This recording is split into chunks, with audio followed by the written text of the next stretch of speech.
सुबह का समय था। गांव के एक छोटे से घर के बाहर 10 साल का मारुति अपने लकड़ी के तलवार से खेल रहा था। उसके चेहरे पर मासूमियत और साहस का अनोखा मिश्रण था। उसके बड़े काले आंखों में जिज्ञासा और ऊर्जा थी। सफेद धोती और लाल कमर पट्टा पहने वो पूरी तरह से खेल में डूबा हुआ था।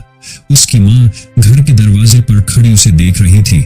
उसकी आंखों में प्यार और चिंता साफ झलक रही थी। एक दिन मारुति को अपनी माँ से पता चला कि उसके पिता, जो एक वीर योद्धा थे, एक दुष्ट दानव कालदूत के द्वारा कैद कर लिए गए हैं। यह सुनते ही मारुति के अंदर कुछ बदल गया। उसने ठान लिया कि वो अपने पिता को वापस लाएगा। अपनी माँ की आंखों में आंसू और गर्व का मिश्रण देखकर मारुति ने अपने सफर की शुरुआत की। उसने अपनी तलवार, एक छोटा कपड़े का झोला और ढेर सारी हिम्मत लेकर गांव से विदाई ली। यह जंगल घना, रहस्यमय और खतरों से भरा हुआ था। रास्ते में उसने एक चालाक लोमड़ी से मुलाकात की, जिसने उसे बहलाने की कोशिश की, लेकिन मारुति ने उसकी चालों को समझते हुए उससे बचकर निकल गया। आगे बढ़ते हुए उसे एक तेज बहती नदी को पार करना पड़ा।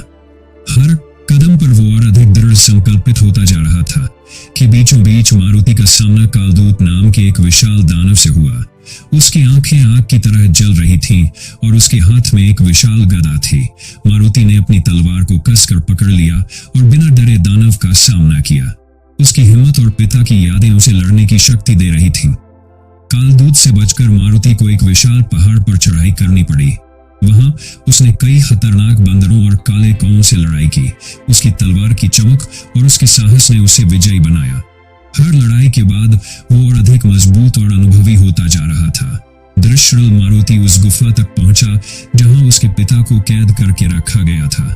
गुफा में प्रवेश करते ही कालदूत ने एक बार फिर मारुति पर हमला किया, लेकिन इस बार मारुति के पास एक जादुई पत्थर था जो उसे उसकी मां ने दिया था। उस पत्थर की रोशनी से कालदूत कमजोर हो गया और अंत में धराशायी हो गया।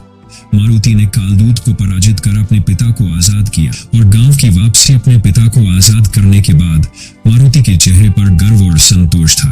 दोनों एक साथ पहाड़ से नीचे गांव की ओर लौटे।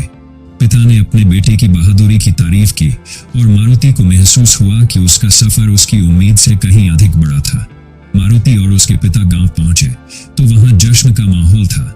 उसकी मां उसकी आंखों में आंसू लिए अपने पति और बेटे को देखकर बेहद खुश थी।